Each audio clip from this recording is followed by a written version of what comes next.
A fan is rising in the My Hero Academia world. A massive fan which is about to be slammed with fecal matter. That's right, my friends, shit has officially hit the fan as the next big arc in the My Hero Academia series kicks into full gear as Izuku Midoriya and Gran Torino head to the city to fight some villains, but are suddenly intercepted by a group of superhuman warriors known as the Nomus. That name is going to sound familiar to you because All Might fought a character by the name of Nomu at the end of the very first season, who was a massive, weird, bioengineered man who looked like a combination of the Incredible Hulk and Psychro from the Earthworm Jim series, and his entire brain was exposed. He was a mindless monster which could not be stopped. And now there are 3 freaky clones of him that all have their very own unique abilities, with some of them being able to fly, some of them being super powerful and fast, some of them even having upwards of 4 eyes. Basically, they're being sent out into the city by Shigaraki to cause all sorts of chaos, as well as to test out the dangerous abilities of hero killer Stain, who doesn't seem like he's going to work very nicely with Shigaraki and his crew, but mostly because they have very differing ideologies. While they do want to see everything reduced to absolute nothingness, they both have different ways of actually going about that, which leads to a lot of really great tension between these characters, to the point where I almost wanted to see a battle between Stain and Shigaraki, because Stain looked like he actually had sort of an upper hand when he actually ends up pinning him to the ground and even stopping Kurogiri. His quirk somehow allows him to paralyze his victims, and I'm guessing this has something to do with his weapons, and that certainly gives him one hell of an edge in battle, where he just barely has to tap you, and boom, there's nothing really you can do, and he just gets to play with you like his very own personal plaything. It's really fucked up, and it makes him one hell of an intimidating villain, but I'll be damned if he still doesn't look like a Teenage Mutant Ninja Turtle. And of course, despite the fact that he does not exactly see eye to eye with Shigaraki and wishes to see his development to decide if he's going to kill him himself, he decides to go along with his plan, but first he has plans to return to the city where Ingenium was killed, and that's where Tenya Iida is as well, as he is trying to avenge his brother. And in the midst of the chaos of the Nomus finally attacking the city, Tenya Iida finds Hero Killer Stain, confronts him, loses his helmet in a quick attack as he prepares to get revenge for his brother by taking his name of Ingenium. It is epic!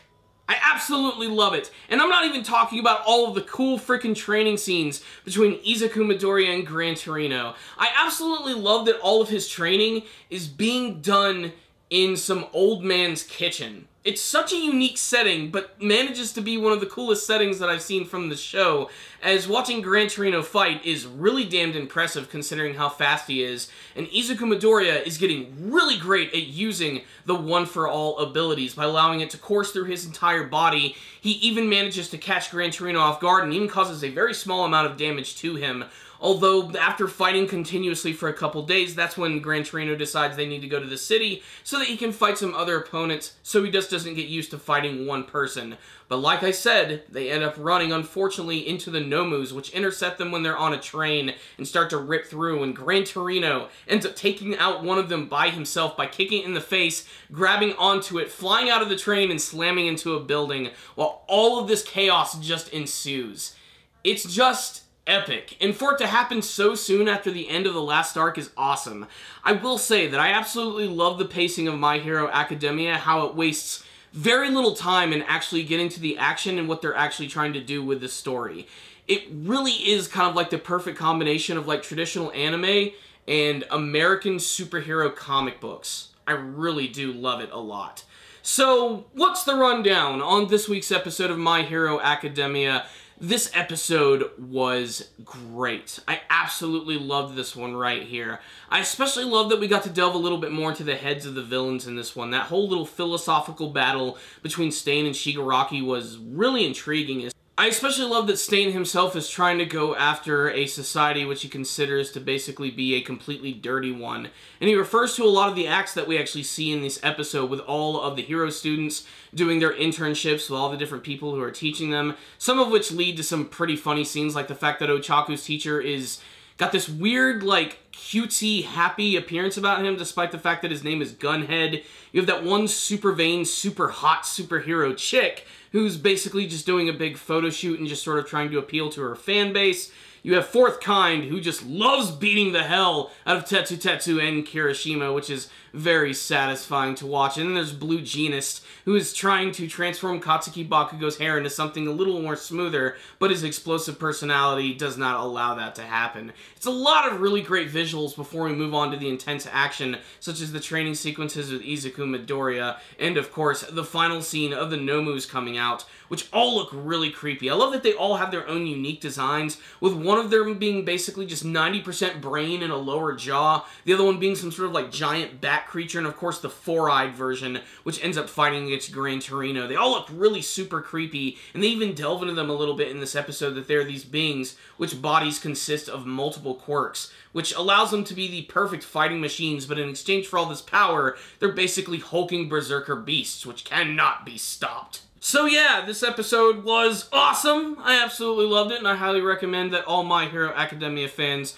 check it out. So make sure to tell me what you guys thought about this week's episode in the comments section below. Are you excited to see both Izuku and Gran Torino fight against the Nomus? What is going to happen in the battle between Stana and Tenya? Is he going to meet the same fate as his brother, or will he receive help from some of his friends, as the intro would imply? That, and just tell me all your thoughts about this episode. My thoughts, of course, on this one was that it was a great episode from beginning to end, and damn near perfect in my opinion. Hell, I actually don't even have any complaints about it, and when I don't have any complaints and I get fully entertained, I give it a 5 out of 5. So check it out, My Hero Academia fans. You will not be disappointed. With that in mind, thank you all for watching this review. I very much appreciate it. Make sure to subscribe to the channel, leave me a comment giving me your thoughts about today's subject, and of course, if you like this video, please give it a thumbs up. Remember, if you are subscribed to the channel, make sure to check out this icon so you can get all of the notifications for when my videos are released. You'll even get them sent directly to your email. It's pretty freaking awesome. It always lets you know when I'm going to release something. So thank you guys for watching. Take care, and as always, stay damn, baby.